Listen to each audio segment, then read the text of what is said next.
Assalamualaikum warahmatullahi wabarakatuh. Halo teman-teman, kembali lagi bersama saya Alfia dengan NIM 003.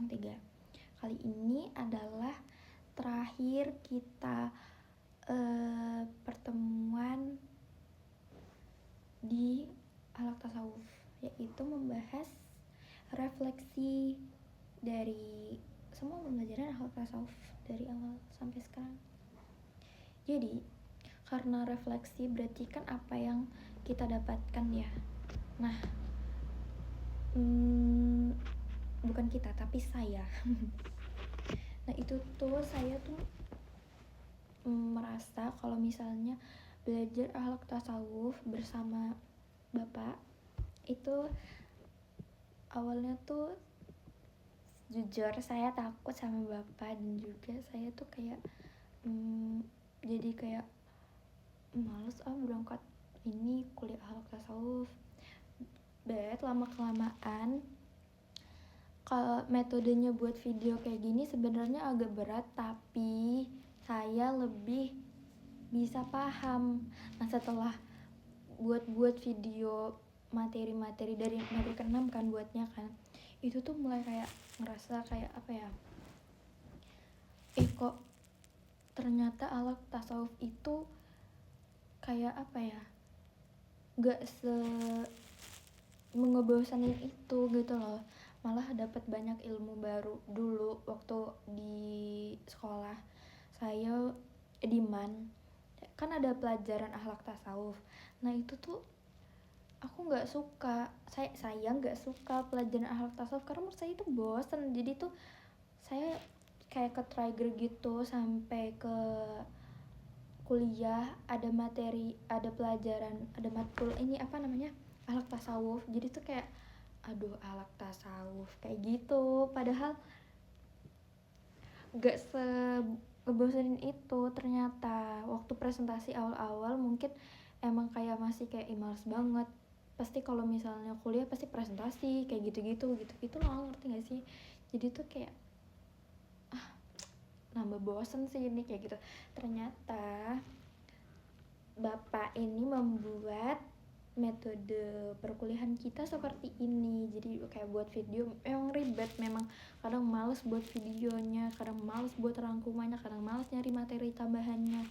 Tapi saya mulai menyadari kalau misalnya pembelajaran tasawuf ini itu penting banget buat kita yang udah kuliah. Sebenarnya penting banget untuk dipelajari waktu SMA, cuma waktu di MAN saya itu kayak ngerasa kayak ogah-ogahan gitu loh, jadi nggak paham.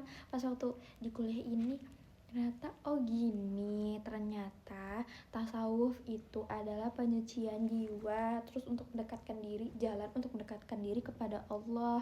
Itu ada metodenya, nggak asal sembarang-sembarang aja gitu kan. Nah, itu perjalanannya seorang sufi ya untuk menuju semakin dekat dengan Allah kayak gitu loh. Jadi paham gitu loh. Nah, tentang kayak syariat, thariqat, hakikat, dan ma'rifat itu tuh paham gitu loh. Jadi jalannya itu gak tiba-tiba ke tarekat kayak gitu. Dan juga kita tuh sebelum ke tarekat tuh pasti ada jalannya dulu kan. Kita harus memenuhi syariatnya dulu nih. Kita kayak kita nih udah benar-benar mampu nggak kita nih untuk kalau mau masuk thariqat. Dan juga masuk thariqat itu nggak sembarangan, harus ada seorang mursyidnya kayak gitu. Kalau misalnya nggak ada, takutnya kita tuh bakalan salah, atau kayak ya kalau nggak ada guru tuh kan sesat di jalan sih menurut saya kayak gitu. Karena emang nggak bingung kayak gitu kan. Dan kalau mau nyari seorang mursyidnya juga itu harus hati-hati, karena saya semalam itu bener-bener research banget, bener-bener nge-search banget kayak di YouTube tentang tasawuf. Itu tuh katanya ada seorang guru yang tiba-tiba kayak diangkat menjadi guru kayak gitu, tapi dia emang belum mumpuni untuk jadi guru thariqat kayak gitu loh. Jadi kayak ternyata ada ya kayak gitu, baru tahu sih. Nah, karena saya suka, maksudnya kayak udah paham, udah nggak bosan lagi sama ahlak tasawuf, jadi saya tuh ada kemauan diri sendiri untuk mencari gitu loh. Jadi tuh metode ini tuh sebenarnya oke, cuma kadang ya diri ini tuh malas aja gitu loh, kayak buat video tiap minggu kayak gitu kan, belum lagi kita banyak tugas. Tapi it's okay, kalau nggak kayak gini, kalau saya nggak pernah kayak gini, nggak mungkin saya nggak akan pernah kalau nggak kayak gini saya nggak akan pernah tahu kalau misalnya ahlak tasawuf itu kayak gitu, kayak penting banget. Ternyata selama ini saya ini bukan siapa-siapa kayak gitu loh. Terus saya juga nyari di TikTok kayak gitu, kayak tentang tasawuf. Ternyata torikot, tirakat bukan torikot, tirakatnya orang-orang itu ada yang gila-gilaan, bukan yang gila-gilaan yang gimana, tapi itu kayak ada yang selama setahun dia itu menerapkan misalnya istiqomah dalam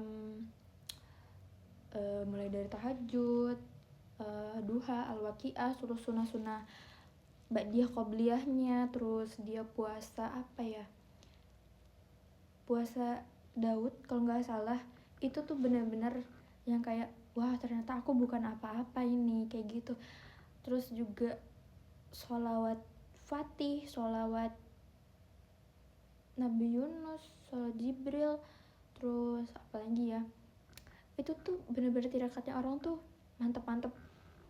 Saya jadi termotivasi kayak gitu loh, karena saya belajar tasawuf, jadi saya makin kayak makin pengen banyak tahu. Terus saya searching, terus saya dapat ternyata orang-orang itu tirakatnya pada itu banget, jadi memotivasi saya. Terima kasih Pak. Oh ya, terus saya juga baru tahu ternyata waktu sampai ke materi keberapa saya lupa, itu ada tentang macam-macam aliran tasawuf. Itu kan ada banyak ya, maksudnya kayak apa ya, bukan aliran tasawuf, bukan. Kalau aliran tasawuf kan ada tasawuf falsafi, amali, kayak gitu kan. Ini tuh macam-macam torikot. Itu kan ada banyak ya, bukan macam-macam torikot, maksudnya kayak Naksabandiyah, Syadziliyah, Qadariyah. Itu tuh awalnya saya cuma tahu beberapa doang, ternyata ada banyak banget di situ yang saya tuh kayak waktu itu ngapalinnya tuh bener-bener kayak oh my god ternyata banyak banget. Terus kayak keliru juga kayak gitu kan, soalnya namanya tuh hampir mirip gitu kan. Terus habis itu juga saya mendapatkan apa lagi ya pokoknya saya lebih semangat aja gitu kalau misalnya ngebahas tasawuf. Bisa nggak sih nanti enggak. Terus juga saya tuh ngerasa selama ini saya tuh kemana aja, kenapa bisa kayak saya tuh ketinggalan banget dari orang-orang yang lain. Kenapa kayak gitu loh, nggak dari dulu aja. Kenapa dari dulu tuh cuma kerjaannya kayak pas ahlak tasawuf itu saya tinggal tidur Pak. Ya Allah Pak, astagfirullahaladzim, maaf.